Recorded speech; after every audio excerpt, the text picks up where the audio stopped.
जय गुरुदेव। जय गुरुदेव। जय गुरुदेव। जय गुरुदेव। जय गुरुदेव। जय गुरुदेव नाम किसका? प्रभु का। जय गुरुदेव नाम किसका? प्रभु का। प्रभु का प्यारा नाम। जय गुरुदेव। रात्रि परमार्थी संदेशा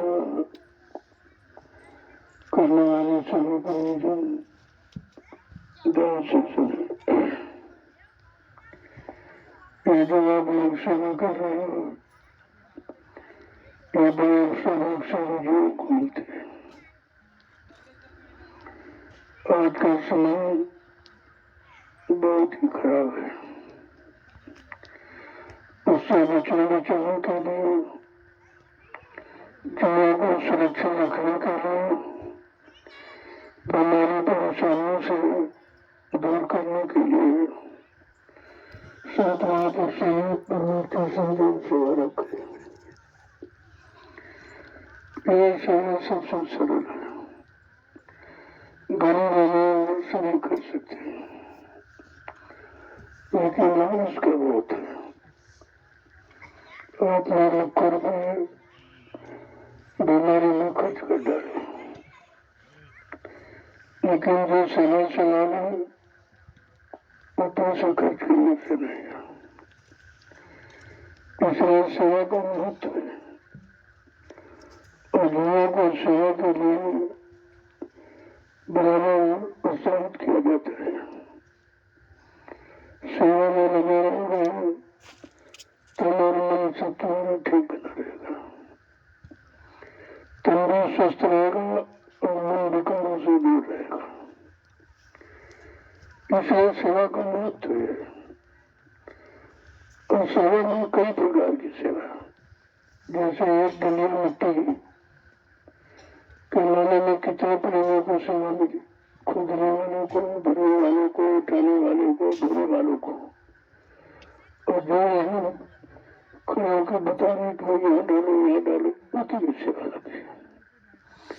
एक दलिया में कितने प्रेमियों को सेवा मिली, कितनी सरल है। अगर अभी नहीं कर सकते तो तुम्हारे मुश्किल कुछ नहीं है। भजन तो तुम कर नहीं सकते, सत्संग तुमको याद नहीं रहता, तो कम से कम सेवा ही कर रहा हो। अगर अभी तुमने हम से निकल गए तो तुम परमार्थ से खारिज रह जाओगे। यह परमार्थी संबंध सेवा है। इसमें कोई जीवों को मिली अपना स्वार्थ नहीं है। ये जो आप परमार्थी रात्रि संबंध सेवा कर रहे हो, आगे आने वाले समय में करोड़ों लोग उस सेवा का लाभ उठाएंगे। इससे बड़ा कोई लाभ नहीं है और ये प्रेमियों को करना चाहिए। नहीं करोगे तो बाद में पछताओगे आप। ये सेवा हमेशा नहीं रहेगी। आज समय है तो आपको मिला है, कल ये समय निकल जाएगा, सेवा आपको नहीं मिल पाएगी। बड़े बड़े कार्यक्रमों में देखा हुआ ज्यादा भीड़ होती है, उसमें सेवा नहीं मिल पाती। यहाँ बाहर जो कार्यक्रम होते उसमें तो कोई सेवा ही नहीं, वो तो केवल प्रचार प्रसार है। सेवा तो आश्रम पर होती है और आश्रम की सेवा अपने निजी कल्याण की सेवा है।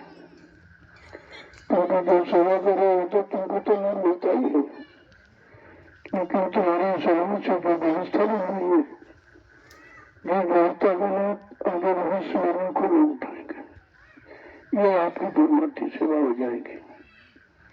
इसलिए प्रेमियों को संघर्ष सेवा का विशेष महत्व बताया जाता है। दिन में तो सभी लोग करते, लेकिन रात्रि में कोई नहीं करता। ये भी आपकी एक अनोखी सेवा है कि तुम रात्रि में कर रहे हो। यहाँ लोग दिन में परिश्रम करना भूल गए। आज परेशानी का भुगतान का कारण यही है कि हम सब लोग अपनी बड़ी सेवाओं से अलग हो गए। तो शारीरिक परेशानी आ गई आपको, तरह तरह दुख तकलीफ बीमारियां आपको घेर ली, ये यमुना में आप घुस गए। अगर ये परमार्थी संधान सेवा में लगे रहते हैं तो आपका तन मन खराब नहीं होता, और जब खराब हो गया, तन खराब हुआ, बीमारी आ गई, और मन खराब हो गया तो भगवान में चले गए, आप यमुना में घुस गए। तुम इन सब चीजों से अगर बचना चाहते हो तो एक निशाना रखो, परमार्थी संधान सेवा, और ये केवल यही हो रही है ज्ञानाश्रम में, और कहीं नहीं। कहीं हिंदुस्तान में चले जाओ, लोग सेवा का अर्थ ही नहीं जानते, परमार्थी संधान सेवा के बारे में तो कोई जानता ही नहीं है। और देखो कितनी सरल है, इसमें सब कोई कर सकते हैं, छोटा बड़ा गरीब अमीर पढ़ा लिखा अनपढ़ स्त्री पुरुष सब कर सकते हैं। इसलिए ऐसी सेवा को चुनाव किया गया। तो अगर धन की सेवा रखी जाए तो गरीबों को नहीं सेवा मिल पाती, क्योंकि उनके पास धन नहीं था। तो इसलिए ऐसी सेवा को चुनाव किया गया कि गरीब अमीर सब कर सकते हैं और सबको उसका लाभ बराबर मिलेगा। इस सेवा का लाभ बिल्कुल बराबर होता है। इसीलिए सेवा के लिए विशेष संत महापुरुषों ने ये व्यवस्था रखी है। यद्यपि हिंदुस्तान में उसको कोई जानता नहीं है कि परमार्थी संधान सेवा का मतलब क्या है, परमार्थी संधान सेवा का कलयुग में क्या लाभ है, तो लोगों को पता नहीं है। लेकिन जब धीरे धीरे आप सेवा में लग जाओगे तुमको खुद ही समझ में आ जाएगा। देखो अगर भजन पर बैठाला जाए तो आपको नींद आ जाएगी, सत्संग सुनने बैठते तो भी नींद आ जाती, लेकिन सेवा में नींद नहीं आ सकती। इसी से आप हिसाब लगा लीजिए कि सेवा कितनी महत्वपूर्ण, जहाँ नींद नहीं आ सकती। और सेवा में आप किसी से कोई इधर उधर की बातें, कोई निंदा आलोचना बुराई सबसे दूर हो, चुपचाप तुम्हारा निशाना है कि हमको सेवा करना। तो मैंने इस सेवा का विशेष महत्व आपके सामने रखा है और आप सबको इस सेवा का लाभ भी दिया है। अब आप न समझ पाओ, बात एक अलग की है, लेकिन इस सेवा से लाभ सबको मिलता है। धीरे धीरे लगे रहोगे तो दुनियादारी से अलग रहोगे, दुनियादारों से बच जाओगे, उनके संग दोष से बच जाओगे। जो दूसरे की निंदा आलोचना बुराई में समझ आता था वो भी आपका, क्योंकि सेवा में आप बिल्कुल चुपचाप, तुम्हारा एक निशाना रहता है कि मैं उनको सेवा करनी, न किसी बात सुनते हो, न किसी की निंदा करते हो, न किसी को किसी तरह कोई को दृष्टि देखता, अपने एक रूप से भाव में लगता। इसलिए परमार्थी संधान का सेवा का लाभ सबसे बड़ा है, और खास करके रात्रि का। रात्रि में तो कोई नहीं करता, अरे दिन में नहीं लोग करते, रात में कौन करेगा। लेकिन आप रात्रि परमार्थी संधान सेवा जो कर रहे हो, इसका लाभ तो आपको मिलता ही है, लेकिन आने वाले समय में करोड़ों लोग इसका लाभ उठाएंगे। जो आप ये जमीन तैयार कर रहे हो, ये जमीन आगे आने वाले समय ये लोगों को लाभ देगी। यहाँ इतने लोग आ जाएंगे कि लोग गिनती नहीं कर पाएंगे। अगर जमीन पर ऐसे नहीं तैयार करोगे तो प्रेमी कहाँ बैठेगा, कहाँ सत्संग सुनेगा, कहाँ मतलब है नहीं खाने पीने की व्यवस्था करेगा। उसके लिए तो जमीन चाहिए। इसलिए मैंने सर्वप्रथम जमीन का आधार बनाया है, और धीरे धीरे आपके द्वारा आपकी गाड़ी कमाई से जमीन दी जा रही, आपके शारीरिक श्रम से जमीन को बराबर किया जा रहा। इसलिए ये लाभ दूसरों को नहीं है, ये जो कर रहे उन्हीं को है। अब दूसरों को ये लाभ मिलेगा जो आप ये जमीन तैयार कर दोगे, जो भविष्य में लोग आएंगे तो बैठ के भजन करेंगे, सत्संग सुनेंगे, सेवा करेंगे, ये लाभ उन प्रेमियों को मिलेगा। लेकिन तुम्हारा परसेंटेज रहेगा उसमें, ऐसा नहीं है। अगर आप भीमकाल बनाए, आपने सेवा न दी होती, आप सेवा न की होती तो सब कुछ नहीं होता, तो जंगल न था। आज तक यह कोई नहीं कर पाया, किसी के बस की बात नहीं थी।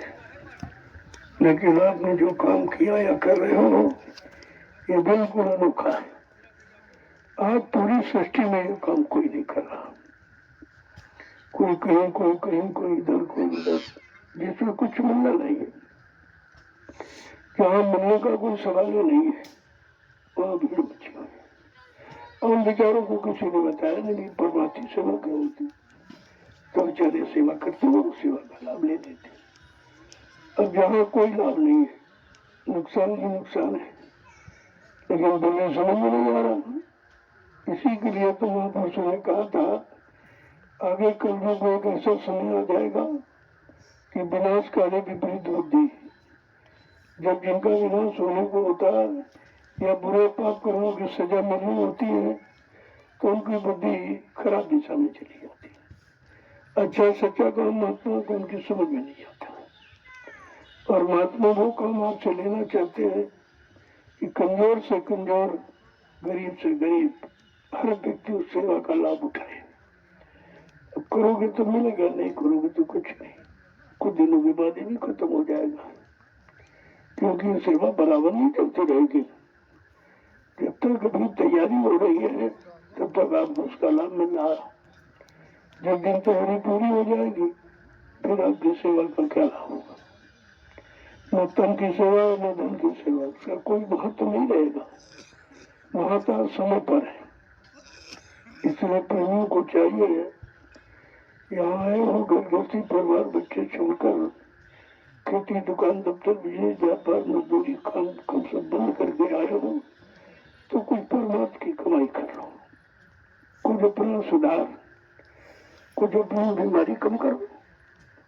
देखो बीमारी डॉक्टर वैद्य दवाओं से नहीं जाएगी, सेवा से जाएगी। और वो सेवा परमार्थी सेवा। सेवा तो सभी लोग करते हो, घर गृहस्थी परिवार में बाल बच्चों की सेवा करते हो, दुकान दफ्तर खेती व्यापार में भी सेवा करते हो, समाज देश की सेवा करते हो, लेकिन परमार्थी सेवा आपने की नहीं। किसी ने बताया नहीं आपको कि परमार्थी सेवा क्या होती है। ये तो सेवा ही सभी लोग करते हो, बाल बच्चा पालन पोषण खेती दुकान दफ्तर बिजनेस व्यापार मजदूरी तो सभी करते, लेकिन परमार्थी सेवा ये तो किसी ने आपको बताया नहीं था। अब ये धीरे धीरे लोगों को पता चला है कि परमार्थी संधान सेवा इस समय नैमिषारण्य की पावन भूमि, यह है ज्ञानाश्रम सीतापुर में हो रहा है। यहाँ पर यह सेवा का आयोजन है। यहाँ कर लोग सेवा कर सकते हैं, अपने पाप कर्मों को काट सकते हैं, अपनी बीमारियों को कम कर सकते हैं, और कहीं इसका कोई निदान, कोई उपाय, कोई समाधान नहीं है। तो प्रेमियों को चाहिए लगन के साथ सेवा करें। देखो मेरा स्वास्थ्य बहुत खराब था, इसलिए मैं आपके दर्शन नहीं कर सका, आपके सामने उपस्थित नहीं रहा, लेकिन बराबर जानकारी लेता रहा। ऐसा नहीं है कि हम कोई अलग बैठे, बराबर देखते रहते हैं कौन प्रेमी कैसे सेवा कर रहा है, उसकी सेवा में कितना उसका निजी स्वार्थ है, कितनी केवल आदेश पालन की भावना है, ये सब बराबर देखा जाता है। करते रहोगे लाभ मिलता रहेगा। तो एक दिन शरीर छूट जाएगा तो ये लाभ तुमको फिर कोई दे नहीं पाएगा। फिर पता नहीं शरीर मिले मिले न मिले, या शरीर मिले तो ये सेवा मिले मिले न मिले। इस तरह का परमार्थी संदेश सुनने को मिले मिले न मिले, ये सब चीजें कोई जरूरी नहीं है कि आज मिल रहा तो कल ही मिल जाएगा। और आज अगर तुमने इस काम को नहीं समझा तो आगे पछताना पड़ेगा आपको, क्योंकि समय निरंतर नहीं रहेगी। आज उसकी जरूरत है तो सेवा आप कर रहे हो, अब कल जरूरत पूरी हो जाएगी, फिर हम तुम्हारा क्या करेंगे? तुम्हारी सेवा लेके या तुम्हारी सेवा करा के हम क्या उसके क्या हो? वो तो आपके लाभ की बात है, समझ लोगे तो काम बन जाएगा, नहीं तो बाद में पछताना पड़ेगा। इसलिए आए हो तो कुछ न कुछ किया करो। अब मैंने कुछ संगत संबंधी नियम बनाए, आश्रम संबंधी आश्रम की मर्यादा, आश्रम की गौरव गरिमा, आश्रम का महत्व आगे चलकर क्या होगा, संत मत की क्या महिमा होगी, संत मत का महत्व क्या होगा, इसलिए कुछ हमने फेरबदल किया है, वो भी आपके सुधार के लिए, ताकि आप अपनी जिम्मेदारी समझो और सेवा करो तो पूरी सेवा का लाभ ले जाओ, कोई तुम्हारी सेवा में बंटवारा न कर सके। तो मैंने कहा कि आओ, ये जो 5 पड़ोसी जिले हैं, 6 जिले हैं, सीतापुर है, लखीमपुर, पीलीभीत, बरेली, शाहजहांपुर, हरदोई, ये लोग अपनी व्यवस्था में आए, उसमें भी उनका लाभ है कि जो भी सेवा करोगे तुम्हारी पूरी पूरी रहेगी, कोई बंटवारा नहीं होगा। आप अपनी व्यवस्था में आओगे, मैंने पहले भी व्यवस्था के बारे में बता रखा है, कोई नया संदेश नहीं है कि जब भी आओ कहीं कार्यक्रम में जाओ 4 मीटर मुंजामा ओढ़ने का 4 मीटर बिछाने का ले जाओ, कितने वर्षों से बराबर खा जाओ, और अपना थाली लोटा बर्तन ले आओ, किसी पर के सहारे मत रहो, स्वयं स्वावलंबी बनो, ताकि तुम्हारे एक तो बहुत सेवा कम कर पाते हो, उसमें तुम्हारा चला जाएगा कि उसकी सेवा लोगे, उसकी सेवा लोगे, इनका बनाया भोजन, उनका बनाया भोजन, तो ये सब कटौती हो जाती है। उस कटौती से बचाने के लिए मैंने अभियान रखा है कि हमारे पड़ोसी जिलों को प्रेमी है, और अपनी जैसे आप मथुरा जाते थे तो सब अपनी व्यवस्था में जाते, अपना बिस्तर, अपना मतलब यानी बिछाने का, अपना भोजन, अपना नाश्ता सब लेके जाते थे, और 5-5, 7-7 प्रेमी मिलकर अपना भोजन बनाते थे और सेवा करते थे। अब आप अगर भोजन भंडारे का खाओगे तो भी सेवा तो भोजन की चली गई, वो तो रोटी में कट गई, तो आप खाली आए, खाली चले गए। ये मैं बहुत दिनों से समझाना चाहता था, लेकिन तुम्हारी नहीं समझना था, तो हमको फिर सख्त बनाना पड़ा कि ऐसे तुम्हारे परमात्मा का नुकसान हो जाएगा। तो मैंने कहा अपनी व्यवस्था में हो, स्वयं 5-7 प्रेमी मिलकर अपना भोजन बनाओ, और कोई आ जाए तो उसको भी खिला दो, ये तुम्हारा गृहस्थी धर्म और बढ़ जाएगा। तो ये सब पहले भी था, ऐसा नहीं कोई नया संदेश है। मथुरा में आप जाते थे तो कोई सब व्यवस्था बड़ी लेके जाते, वहाँ कुछ नहीं मिलता था, वहाँ केवल संदेश मिलता था, वहाँ केवल परमात्मा की सेवा भी बहुत कम होती थी वहाँ, और कोई प्रसाद भी नहीं मिलता था। और यहाँ तो जितना ज्यादा दिया गया उतनी आप बिगड़ गए, उतने आप आलसी हो गए, उतने लापरवाह हो गए आप, और मतलब जो कुछ किया कम और दूसरे का लाद के यहाँ से चले गए, तो फायदा क्या हुआ आपको? अरे भाई यहाँ फायदा के लिए आए को नुकसान करने के लिए आए। इस आदमी का जो परमानेंट यहाँ हमेशा रहते प्रेमी और सेवा करते रहते, उनके लिए भंडारे की व्यवस्था है। अब सब लोगों का भंडारे, जो भी भंडारे बंद हो जाए, कैसे कर पाएंगे लोग?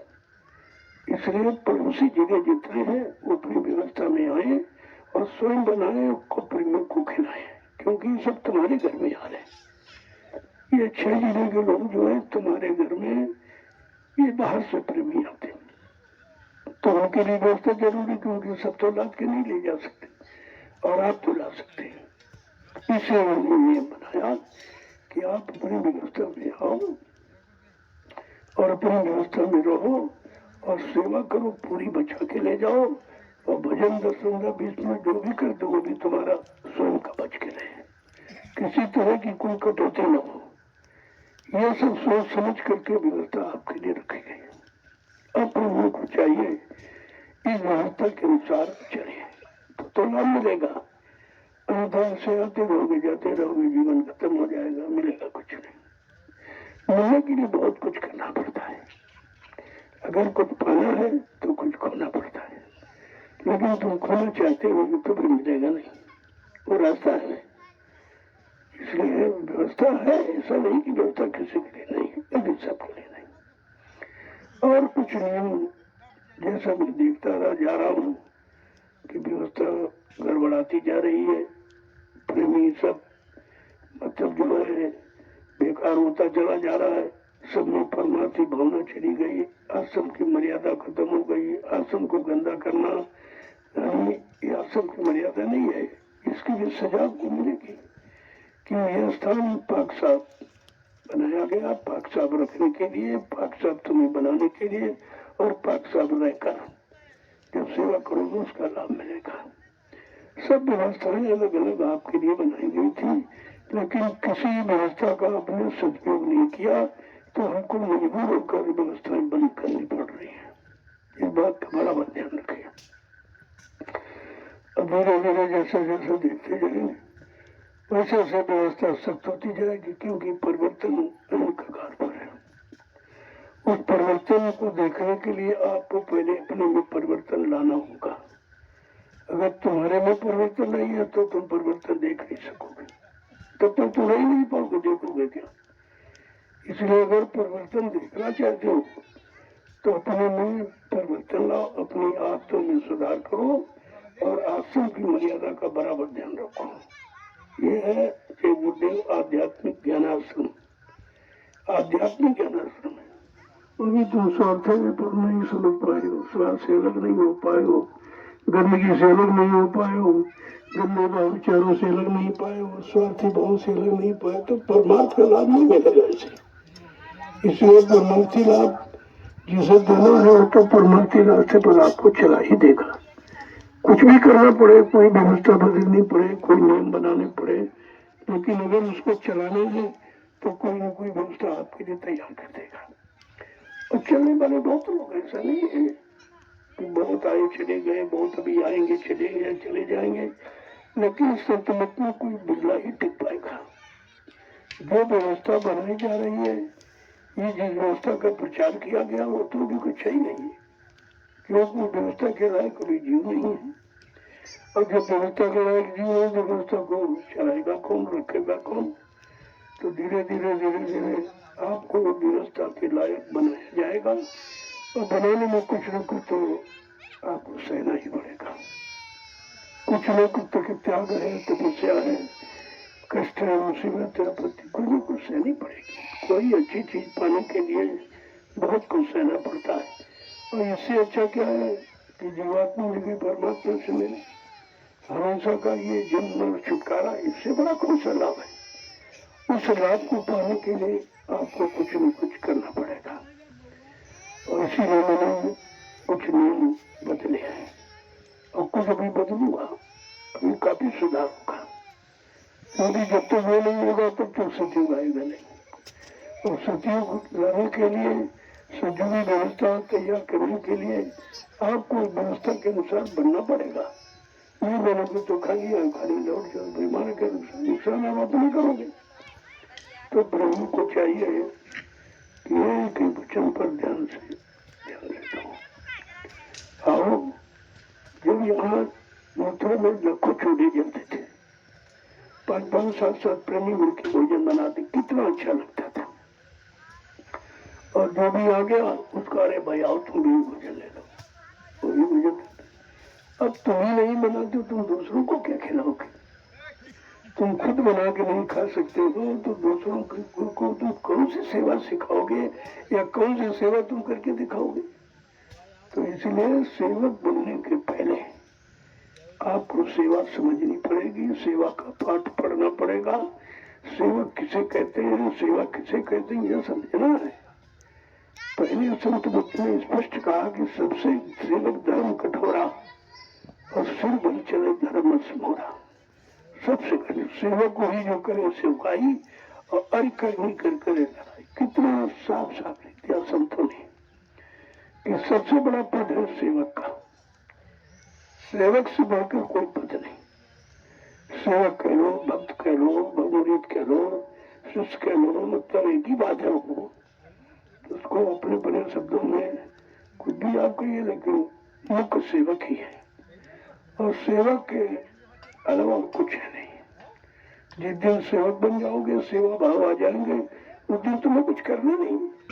तो तुम्हें और करना क्या है, सेवक बनना है। सेवक बन गए तो आपका काम हो गया। अब जिसके सेवक बने हो तो उसकी जिम्मेदारी वो करेगा, तुमको क्या करना, तुमको केवल सेवक बनना है। और सेवक तो बनने को तैयार नहीं हो, इसलिए सब कसौटी की जा रही है। तो देखते जाइए धीरे धीरे कैसे समय करवट बदलता है। उस सतयुग को आने में लाने में कितना समय भी लगेगा, वो केवल हमारे आप में कमी है। अगर हम आप ठीक हो जाए तो फिर देर कुछ नहीं।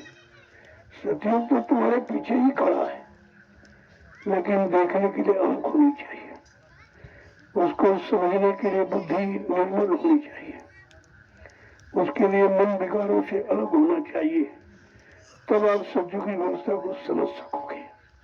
ऐसा नहीं कुछ होगा। तो इसलिए प्रेमियों, मैं देखो काफी दिनों के बाद आपके बीच में आ सका। मेरा स्वास्थ्य सुबह बहुत खराब है, लेकिन फिर भी मैं आया। हमको भी चलनी पड़ती, प्रेमी किस तरह से सेवा करते हैं, किस तरह से सर्दी में मतलब यानी तो देखना तो जरूरी होता है। ऐसा नहीं कि कोई हमदर्दी नहीं है, लेकिन अब इतनी मेहनत की है, शरीर बुढ़ा है, अब उतना परिश्रम नहीं कर पा रहा। तो थोड़ा सा जिससे कम काम लोने मिलेगा तो फिर बहुत भी चलेगा। और जो समझ ही करोगे तो समय तो कम है, समय ज्यादा नहीं है। भगवान को भी जानो, तुमको भी जाना है, रहना किसी को नहीं, लेकिन तुम्हारी व्यवस्था यहाँ रहेगी। जो तुम व्यवस्था ये बना रहे हो, जो सेवाएं दे रहे हो, सेवाएं कर, ये रहेंगी, ये नहीं कहीं चली जाएंगी। शरीर तो जा सकता है, लेकिन शरीर के द्वारा जो श्रम कर रहे हो, जो सेवा कर रहे हो, जो कमा कर सेवा दे रहे हो, ये कहीं जाने वाली, ये तो बरकरार रहेगी। और इसी को आपको समझना चाहिए। हम मौके पर आए ना है, लेकिन आपको सेवा समझ से आगे करनी चाहिए। कोई करे तब करो तो फिर परमार्थ नहीं, शब्द लागू नहीं होता। परमार्थ में कोई किसी का इंतजार नहीं करता, कोई किसी की बराबरी नहीं करता, भाई ये नहीं करें भी नहीं, ऐसा कुछ नहीं। यहाँ जो करेगा सो पाएगा, नहीं करेगा नहीं पाएगा। जैसे खाली आयो खाली चले जाओगे। यहाँ कुछ ऐसे मिलेगा, ये वो दरबार नहीं है। यहाँ करने वाले ने हमेशा पाया है, और करने वाले ही हमेशा काम करके अपना पूरा करके चले गए, और बाकी तमाशगीर देखते रह गए, शरीर छूट गया। तो इसलिए आपको सब चीजें समझनी है धीरे धीरे। व्यवस्था आपके लिए है, अगर नहीं आप समझोगे तो व्यवस्था भी बिगड़ जाएगी। बिगड़ जाएगी तो आप परेशान हो जाओगे, और हमको भी परेशान होना पड़ता है। व्यवस्था बदलने में कोई हमें खुशी नहीं है, लेकिन तुम्हारा सुधार नहीं हो रहा, तुम निरंतर बिगड़ते चले जा रहे, तुम्हारे में मतलब स्वार्थ बढ़ता चला जा रहा, आराम आराम चली गोली चली जा रही, तो तुम धीरे धीरे लापरवाह होते चले जा रहे हो, इससे बिगाड़ होता है। तो अपनी स्वयं व्यवस्था करो। जो अपनी नहीं कर सकता वो देश की व्यवस्था क्या करेगा, वो समाज की क्या करेगा। ये भाषणवादी और प्रवचन ये काम नहीं आएंगे, और यही हो रहा। जिसको देखो भाषण देता, प्रवचन, काम कुछ नहीं होता, और काम करने से होगा। कहने से, बकने से, सुनाने से कोई काम नहीं होता, करने से होता। जब धीरे धीरे धीरे धीरे कोई तो कोई का जा तो पहाड़ उठा डालो, लेकिन कुछ न कुछ करो। बैठने से तो कहते कि कुछ करना अच्छा है, क्योंकि आए हो तो कुछ न कुछ परमात्मा की कमाई करो। धीरे धीरे यही कमाई तुम्हारे साथ जाएगी, यही कमाई तुम्हारे काम आएगी, और यही कमाई तुम्हारे लोगों के काम आएगी। जो तुम ये संविधान सेवा कर रहे हो, इससे जो व्यवस्था ये बन रही है, एक तो कितने लाखों लोग इसका लाभ उठाएंगे। जो रुपये पैसे से कोई नहीं कर सकता, वो परमात्मा संविधान सेवा से होता है। जय गुरुदेव।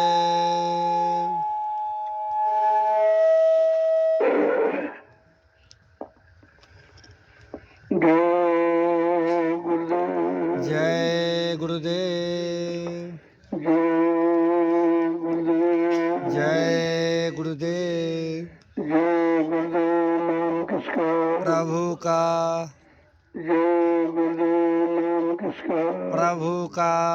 प्रभु का प्यारा जय गुरुदेव। आज हिंदुस्तान में कहीं चले जाओ, ये सेवा कहीं नहीं हो, यह चेतन सेवा है।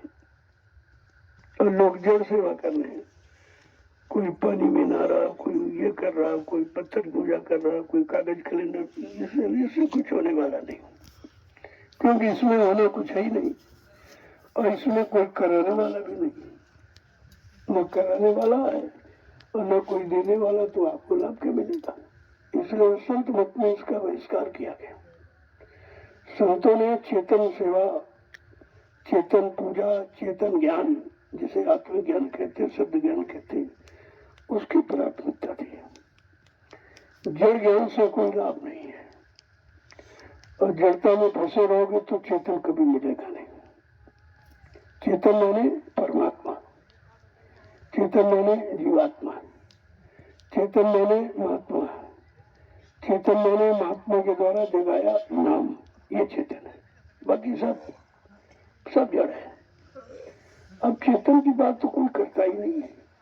चारों तरफ हंगामा मचा हुआ है, और जड़ में लगने के कारण देख रहे हैं, कुछ हाथ नहीं लगा, सब चला गया, और अभी नहीं समझ में आ रहा। गोस्वामी महाराज को रामचरितमानस लिखकर कहना पड़ा, कलयुग के ज्ञानी जीवों को सचेत करने के लिए। उन्होंने लिखा कि जड़ चेतन ग्रंथ पड़ गई, यद्यप मृखा छूटत कठिन है।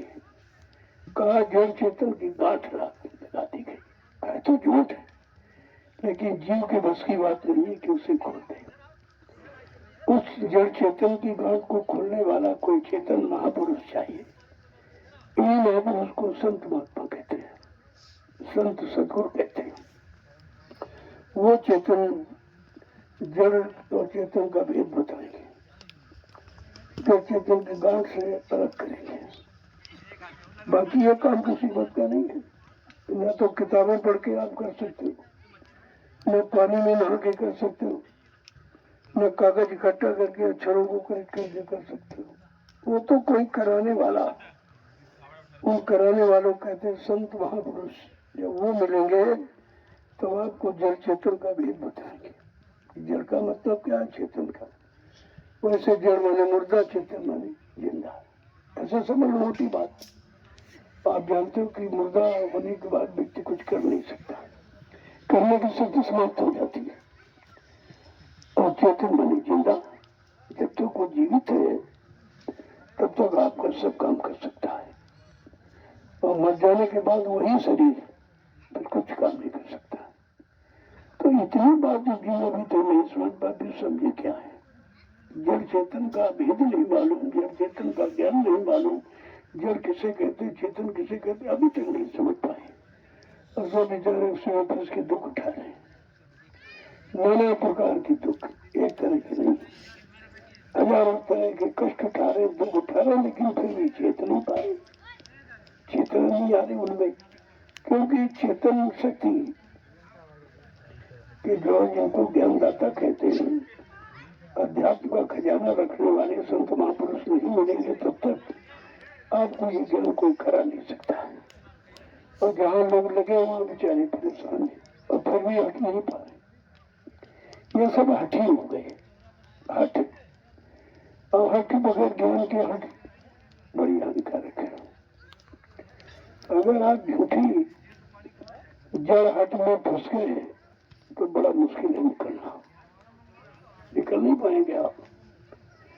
इसीलिए महापुरुषों ने कहा कि देखो अगर निकलना है तो उन संत महापुरुषों के करीब जाओ जो निकले खड़े हैं सब तरफ से, और वो तुमको निकालने के लिए आए।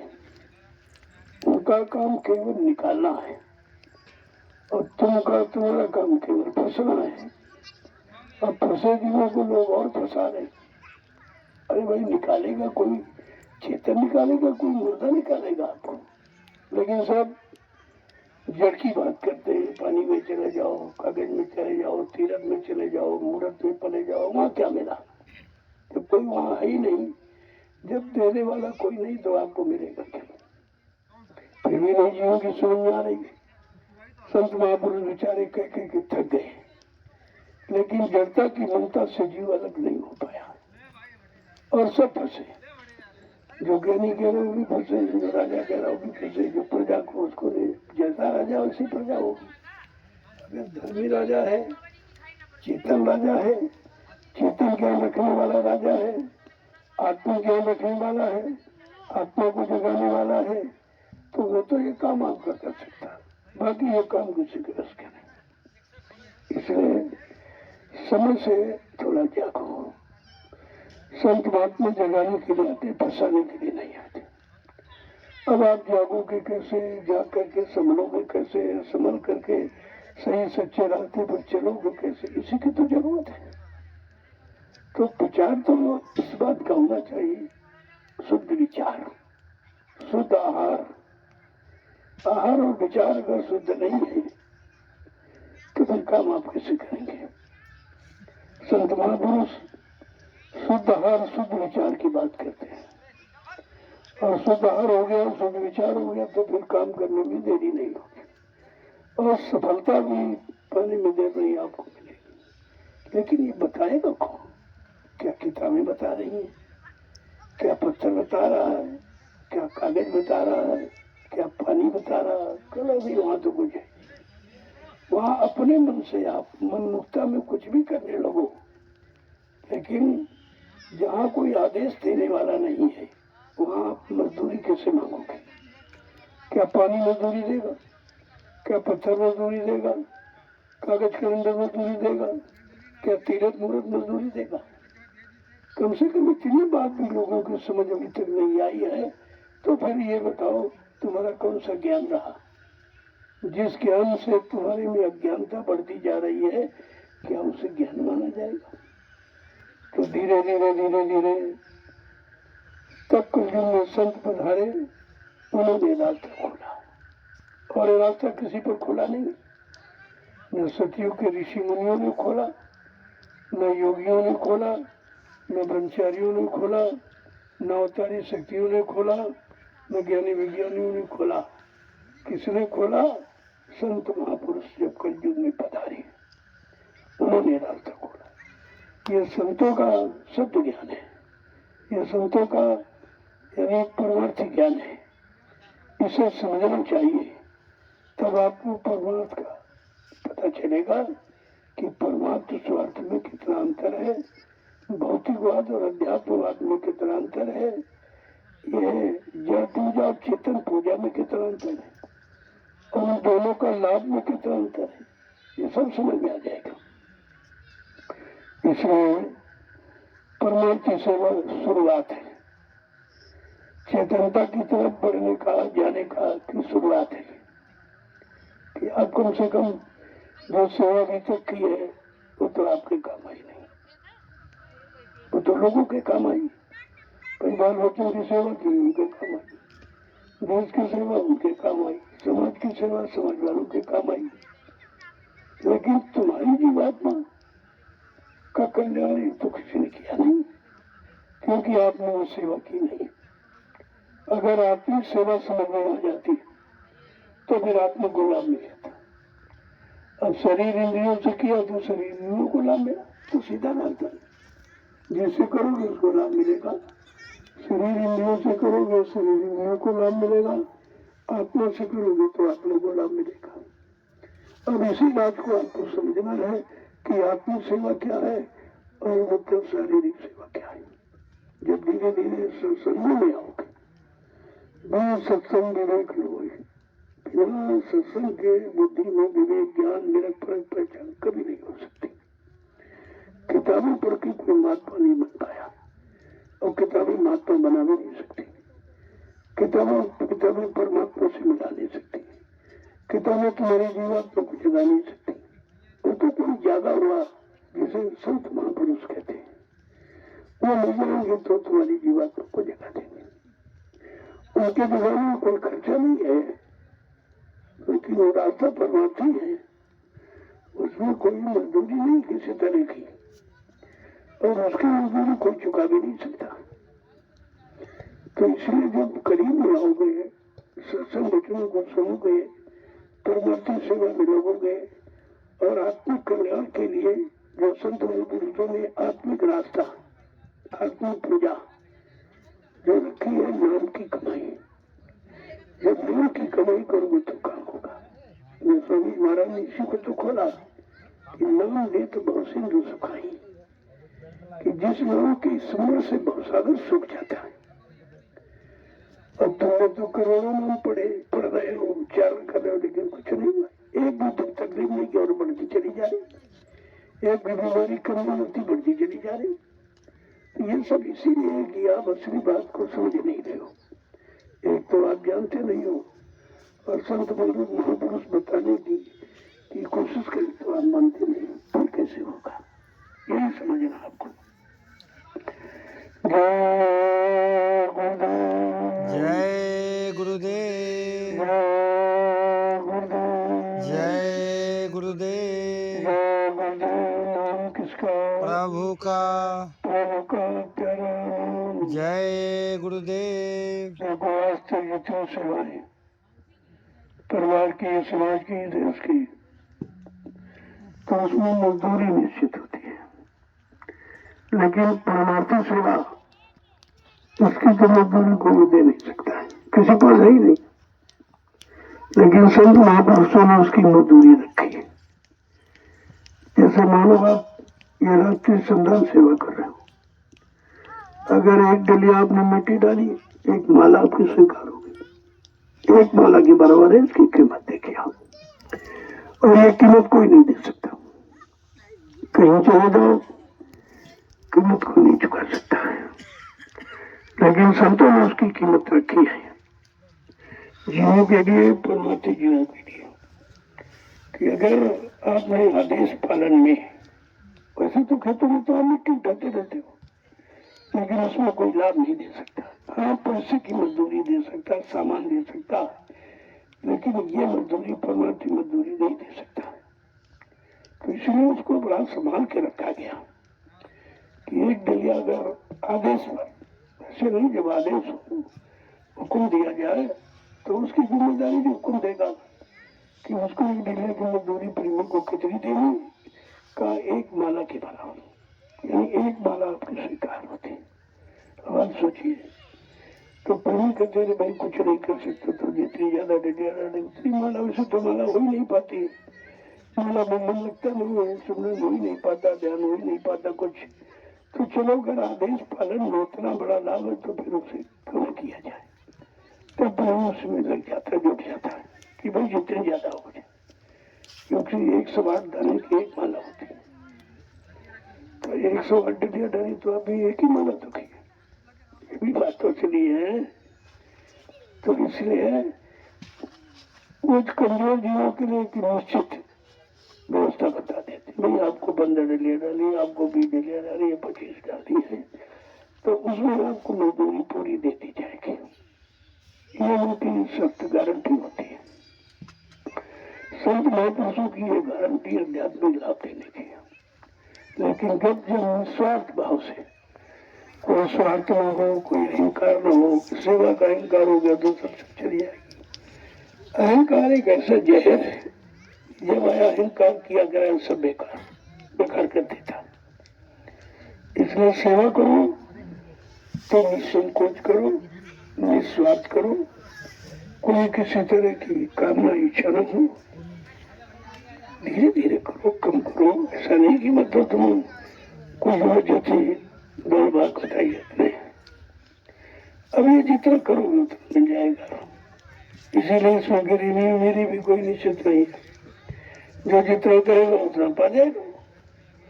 तो आपको यह सब करना चाहिए, और करने के लिए आपको न बुलाया जाता है, और यह कौन सा काम है। और इसलिए व्यवस्था बदली कि तुम्हारी सेवा, मानो 25 डलिया आपने डाली और उसमें भंडारी की रोटी खाली, उसमें कट गया, वो तो रोटी की सेवा चली गई। फिर आपने क्या किया? फिर कहते हैं संगत सेवा, फिर गुरु सेवा, ये तो सब बाकी रह जाती है आपकी। लेकिन ये परमार्थी सेवा से सारी सेवाओं का कर्जा अदा हो जाता है। ये व्यवस्था रखी, क्योंकि परमार्थी सेवा निस्वार्थ सेवा, और निस्वार्थ सेवा अगर आप करते हो निस्वार्थ भाव से, उसमें सारी कर्म करने की अदायगी हो जाती है। तो ऐसे में तमाम सेवाएं, आश्रम संबंधी सेवाएं जो प्रेमी कर रहे हैं उनके तो उच्च कोट की सेवा है, क्योंकि ये सेवा कोई अपने लिए तो करते नहीं, आगे आने वाले समय की तैयारी है, वो तैयारी कर रहे हैं, इसलिए उनका कोई कर्म कर्जा नहीं रहता। वो सत्य निस्वार्थ भाव से करते रहो। भाई हम तो सारी मजदूरी ले लो और चाहे दया ले लो, एक ही चीज मिलेगी। चाहे दया ले लो चाहे मजदूरी ले लो, मजदूरी लेने वाले मजदूरी ले लो। तो इसीलिए कहा जाता है जो जिस भाव से आता, संत मत का ये नियम है, आए शरण तजो नहीं ताही। जब शरण में आ जाता जीव उसे ठुकराया नहीं जाता, कुछ न कुछ लाभ उसके अनुसार उसको दे के भेजा जाता। अब जैसी जो है भावना जैसी, वो तो तुम्हारी भावना पर निर्भर है। कहा जो धन की इच्छा से आते वो धन लेके चले जाएंगे, चाहे चोरी करके ले जाए, झूठ बोल के ले जाए, छल कपट करके ले जाए, लेकिन बस वही तक उनकी सीमा है। तो जिसको धन की इच्छा धन लेके चले जाएंगे, जिनको सामान की इच्छा सामान, जैसे तमाम हथियार चोरा ले जाते, और बेचारे वहीं तक सीमित है, चोरी तक ही। लेकिन परमार्थ कुछ नहीं, परमार्थ में तो हीरो हो जाएंगे। सामान ले गए, बोला उठा लिए, ले चले गए, वो ये जानते कोई जानता नहीं, भाई तुम्हारा सब नोट हो रहा है। जब रोज का रहा नोट हो रहा 24 घंटे की सारी घटना नोट हो रही है, जो तुम कर रहे हो सब नोट हो रहा, तो फिर तुम बच कैसे सकते हो? तो उसका नुकसान क्या कि परमार्थ से खारिज हो जाओ, परमार्थ नहीं बनेगा। जो धन की इच्छा से आए वो धन लेके चले जाएंगे, जो सामान की इच्छा से आए सामान लेके चले जाएंगे, जो पद और मान सम्मान की इच्छा से आए वो पद मान सम्मान लेके चले जाएंगे। लेकिन जो प्रेमी जिज्ञासु भक्त भगवान की इच्छा से आया है वो भगवान लेके जाएगा। मगर सबका कोटा अलग अलग है, सबकी व्यवस्था अलग है, और तुम किस व्यवस्था में रह रहे ये तुम्हारा होना चाहिए। रोज तो हम आपसे पूछेंगे नहीं, लेकिन एक दिन पूरा बता देंगे कौन क्या कर रहा है, कौन क्या सेवा कर रहा है, किसको क्या लाभ मिलेगा। इस चीज को बराबर ध्यान में रखें। इसलिए और तो देखते दूंगे बस की कोई बात नहीं, न भजन न सत्संग, तो बस का है नहीं, याद ही नहीं रहता, आपकी बुद्धि नहीं है। बुद्धि तो आपने सब से भोगों में खर्च कर डाली, दुनियावी चिंतन में सब मन को दौड़ा के थका दिया, वो बेचारा भजन बैठता नहीं, सत्संग सुनने वाला सो जाता है, निराश हो जाता है। ये सब आपने खत्म किया, उसका नुकसान किया। तो कहा जा रहे भाई चलो गया तो गया, लेकिन जो बचा उसको बचा के रखो, उसी से काम नहीं लो। अभी आप नहीं ध्यान देते हो तो कुछ न कुछ सख्त नियम बनाने पड़े कि भाई तुम करते कम हो और कर्जा ज्यादा लाद रहे हो, तो ऐसा करो अपनी व्यवस्था में आ जाओ, कम से कम कर्जे से तो बचोगे। जो कुछ थोड़ा बहुत करोगे तो वो तुम्हारा रिजर्व हो जाएगा, उसी से तुम्हारा कुछ काम बन जाएगा, आगे फिर सत्संगी परिवारों में जन्म हो जाएगा, आगे आपकी व्यवस्था बन जाएगी। लेकिन अगर ये भी कुछ नहीं करोगे तो फिर जैसे आए वैसे लौट जाओ। जय गुरुदेव। कुछ प्रेमियों ने नियम का पालन शुरू कर दिया, अपनी व्यवस्था वाले अपना भोजन बना रहे, उनको खुद ही एहसास हो गया कि यार बहुत अच्छी व्यवस्था थी कि अपना बना रहे, 2-4 प्रेमी और आके उसमें खा रहे, या कोई 2 आदमी बेचारे वो कैसे करे, कहते चलो 4-4 लोग मिलके बनाएंगे, तो उसकी भी सेवा लग गई। तो एक तरह से नहीं, तमाम तरह से लाभ है। जब किसी काम को करना शुरू कर दोगे तब लाभ समझ में आएगा। और अपनी बड़ी व्यवस्था में आओ, रहो, बहुत अच्छा है। सिखा सब खत्म कि भोजन नहीं ठीक लगता है, ये नहीं है, वैसा नहीं है, वैसा नहीं है, तो ये सिखाएं सब खत्म हो जाएगी। जैसा खाना चाहो, जैसा रहना चाहो, अपनी स्वयं व्यवस्था में आओ, हमारा झगड़ा खत्म हो जाएगा। तो इसलिए मैंने ये व्यवस्था रखी है, और धीरे धीरे आप देखोगे पितृत्व को आनंद मिलता है। अपनी व्यवस्था में कितना सुख है, शांति है। इसीलिए लिख के बताया गया कि पराधीन सपने सुख नहीं, दूसरे के अधीन रहकर सुख निम्न सुख नहीं मिलता, लेकिन आप समझ नहीं पा रहे हो, तो उनको कोई नियम बनाना पड़ा कि भाई ऐसे नहीं समझेंगे, चलो उनको पर लागू कर दो। जब पर लागू कर दोगे तो खुद ही समझ जाएंगे कि भाई ये क्यों लागू किया गया है, क्यों ऐसा किया जा रहा। तो धीरे धीरे धीरे समझ में लोगों को आने लगेगा और एक दिन सब लोग इसी व्यवस्था को स्वीकार करोगे और कहोगे बहुत अच्छा है, इसमें हम अपना निजी यदि सेवा कर लेते हैं और कुछ लोगों को सेवा करने का अवसर मिल जाता। मान लीजिए आप भोजन बना रहे, दो चार प्रेमी और आ गए बेचारे, अब वो कहाँ बनाए, दो लोग कहाँ कैसे बनाए, तो आप अरे भैया आओ तुम भी ले लो, तो दो लोगों की सेवा मिल गई। देखो अगर व्यवस्था तुम्हें बनाती तो दो की सेवा कैसे करते आप। इसलिए समझ में बहुत अच्छा है कि मतलब हम दो दूसरों की सेवा लेने से बच गए और इनकी सेवा हमको मिल गई दो आदमी करने, तब समझ में आकर बहुत अच्छी व्यवस्था। महापुरुष कोई व्यवस्था खराब नहीं बनाते, लेकिन तुम्हारी समझ में देर से आती है क्योंकि आप लापरवाह हो गए, आलसी हो गए और तुमको वो थोड़ा सा कष्ट मालूम देता है, जबकि वो कष्ट तुम्हारे हित का कारण है, तुम्हारी भलाई का कारण, अच्छाई का कारण। जय गुरुदेव। जय गुरुदेव। आज काफी दिन के बाद आपके दर्शन कर रहा हूँ, इसलिए थोड़ा समय देंगे आपको, क्योंकि जो लोगों ने काम चोरी की है, नहीं सेवा नहीं कर पाए, नहीं समझ पाए, आज उनको मौका है और अब भी नहीं करोगे फिर तुम जानो तुम्हारा काम। हम फिर किसी बात को सुनने वाले नहीं, सीधी बात है, मैं पहले इसीलिए आज स्पष्ट कह देता हूँ।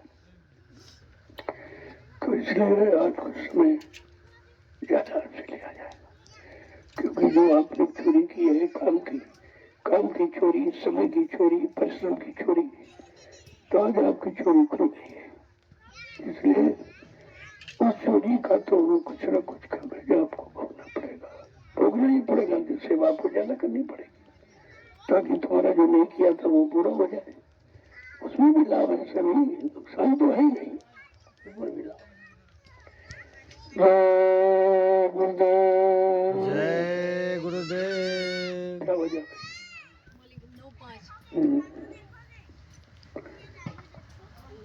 गोरख को 15 टटिया संख्या सुन लो, 15 टटिया, 10 अपनी डालो, 5 हमारी डाल, बीमारों में और बुढ़ा भी हो, अब हमसे सेवा नहीं हो पाती। अब यही सेवा है कि आपको सलाह, अच्छी सलाह देना, अच्छे काम की तरफ प्रेरित करना, आप में अच्छाई पैदा करना, ये कर सकता हूँ और वही कर रहा हूँ। तो 15 डलिया इनके डालिए आप, और उसके बाद मैं आपको आज परमार्थी लाभ प्रसाद, एकदम मैंने उसको बंद कर रखा, अब ये नहीं, लेकिन तुम जो परमार्थी संदान सेवा आदेश में कर रहे हो, इसे उसका प्रसाद अनिवार्य है। ऐसा कार्यक्रमों के रूपक हमने बदल दिए है, जैसे 5 दिन का कार्यक्रम तो आखिरी दिन प्रसाद मिलेगा, या बीच में कोई जाना चाहता विशेष काम उसको दे दिया कि जाओ बच्चों को ले जाना, और प्रसाद में केवल इलायची दाना, ये असली प्रसाद है, बाकी भोजन है, प्रसाद नहीं है। और ये प्रसाद सालों रख सकते हो, बाकी लड्डू बड्डू 2-4 दिन में खराब हो जाता, तो उस व्यवस्था को बंद किया जा रहा है। थोड़ा जबान पर कंट्रोल करो, स्वाद से सौदा बचो, ये स्वाद शरीर के लिए बहुत हानिकारक है और मन बुद्धि चित्त को खराब करने वाले हैं, भड़काने वाले, इसलिए धीरे धीरे धीरे धीरे इन सब पर विराम दिया जा रहा है। लचीदाना प्रसाद तो वो जो तुम्हारे काम आवे, तुम्हारी आपत्ति मुसीबत बीमारी में काम आवे, लड्डू तो कोई काम नहीं वाला है नहीं, वो तो प्रसाद बनाया जाता है। लड्डू तो आप लोगों ने बनाया, मैंने नहीं बनाया है, उसमें प्रसाद नहीं शामिल है। ये इलायची दाना जो देते आपको प्रसाद बना देते, ये आपके लाभ आएगा। और इसकी लोगों ने परीक्षा की है, जब बड़े अस्पतालों में भर्ती हो गए, किसी को ऑक्सीजन लग गया, किसी डॉक्टर ने कहा भाई तुम्हारा समय खत्म होने वाला है, तो मेरे पास फोन किया, तो मैंने कहा प्रसाद जो हो तो उसको दो आप 10 बार जय गुरुदेव प्रभु का।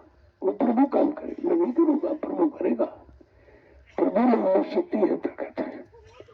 आप प्रभु नाम की परीक्षा कर लो तो 10 बार प्रभु का नाम लेना और प्रसाद खिला देना।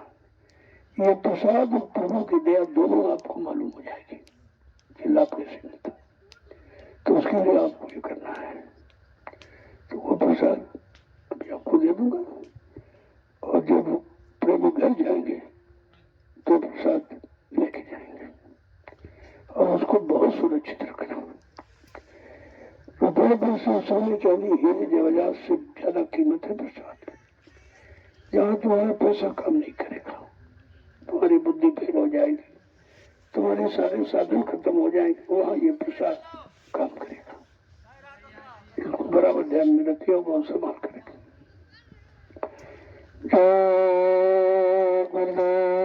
जय गुरुदेव। ये पूरा कर दो 15 डालिया, उसके बाद प्रसाद आपको दे दूंगा।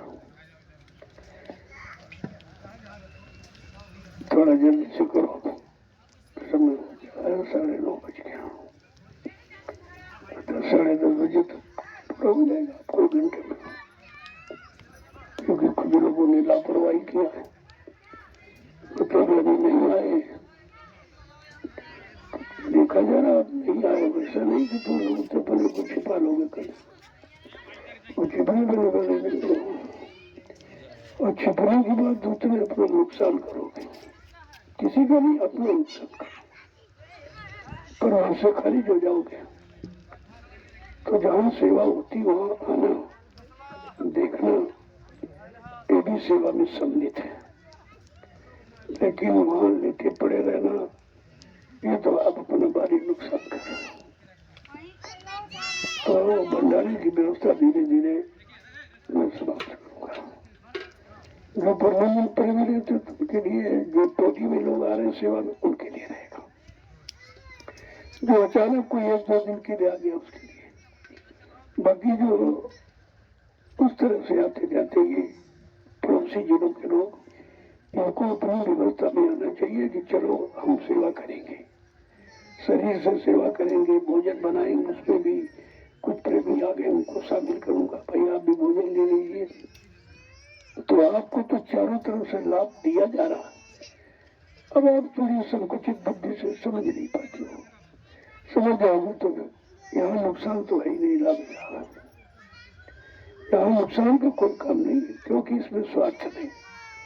स्वार्थ में तो नुकसान हो सकता है, लेकिन परमार्थ में कोई नुकसान नहीं होता। जय गुरुदेव। जय गुरुदेव। जय गुरुदेव। नाम किसका? प्रभु का। जय गुरुदेव। नाम किसका? प्रभु का। प्रभु का प्यारा नाम। जय गुरुदेव। जोर से बोलो। जय गुरुदेव। सब मिल बोलो। जय गुरुदेव। बोलना होगा। जय गुरुदेव। अभी से बोलो। जय गुरुदेव। दुख दर्द हरेंगे। जय गुरुदेव। सब कष्ट मिटेंगे। जय गुरुदेव। सुख शांति भी देंगे। जय गुरुदेव। सबके दाता। जय गुरुदेव। सबके मालिक। जय गुरुदेव। प्रेम से बोलो। जय गुरुदेव। ये नाम नहीं इंसान का। यह नाम है प्रभु का। ये काम नहीं इंसान का। यह काम है प्रभु का। अब इस अभियान को जल्दी से पूरा कर। 15 डिग्री आपको डाले। कोई बात है, ये संख्या क्यों रखी गई? ऐसा नहीं, हर बात में कोई न कोई राज होता है, और कोई न कोई प्रेमियों के लिए लाभ होता है। दोनों चीजें होती हैं। अब इसको धीरे से पूरा करो, इसके बाद प्रसाद ले लेना। जय गुरुदेव। जय